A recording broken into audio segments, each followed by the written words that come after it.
स्वतंत्रता दिवस से पहले उत्तराखंड के भारत चीन सीमा से सटे दूर दराज गांव से एक ऐसी खबर आई है जिसने दशकों का इंतजार खत्म कर दिया है। चीन सीमा से करीब 35 किलोमीटर दूर स्थित कई सीमावर्ती गांव में पहली बार स्थायी ग्रिड बिजली पहुंच गई है। अब तक इन गांव के लोग सौर ऊर्जा जनरेटर या सीमित संसाधनों के सहारे जीवन गुजार रहे थे, लेकिन अब बिजली के खंभे और तार इन दुर्गम इलाकों तक पहुंच चुके हैं।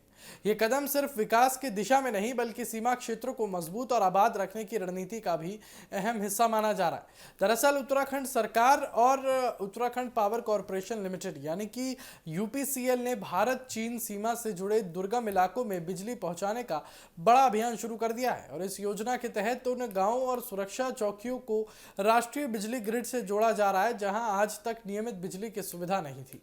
बिजली पहुंचने से स्थानीय लोगों के साथ साथ सीमा पर तैनात सुरक्षा बलों को भी बड़ा फायदा मिलेगा। बताया जा रहा है कि ये गांव रणनीतिक रूप से बेहद संवेदनशील इलाके में स्थित है। लंबे समय तक यहां रहने वाले लोगों को अंधेरा, खराब मौसम और सीमित संसाधनों के बीच जीवन बिताना पड़ता था। रात के समय रोशनी के लिए सौर लैंप या डीजल जनरेटर ही सहारा थे, लेकिन अब ग्रिड बिजली मिलने से घरों, स्कूलों, स्वास्थ्य केंद्रों और अन्य जरूरी सुविधाओं को नियमित बिजली मिल सकेगी। इससे गांव में रहने वाले लोगों का जीवन आसान होगा और पलायन रोकने में भी मदद मिलने की उम्मीद है।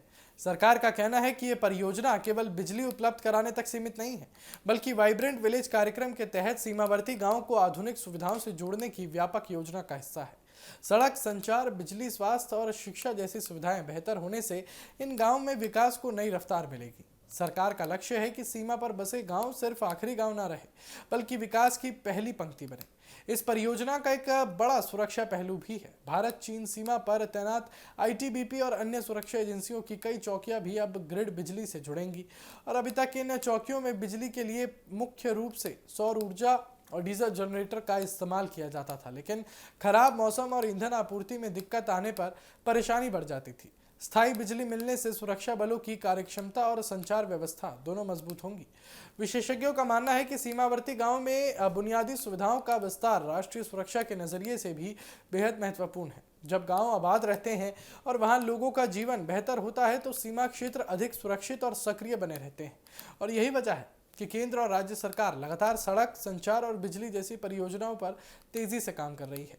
हाल ही में लिपुलेख मार्ग से भारत चीन सीमा व्यापार दोबारा शुरू होना भी इस पूरे क्षेत्र के बढ़ते रणनीतिक महत्व को दर्शाता है। तो कुल मिलाकर स्वतंत्रता दिवस से पहले सीमावर्ती गांव में पहली बार स्थायी बिजली पहुंचना सिर्फ एक विकास परियोजना नहीं बल्कि सीमांत क्षेत्रों में रहने वाले लोगों के लिए नए भरोसे, बेहतर जीवन और मजबूत भारत का संदेश भी है।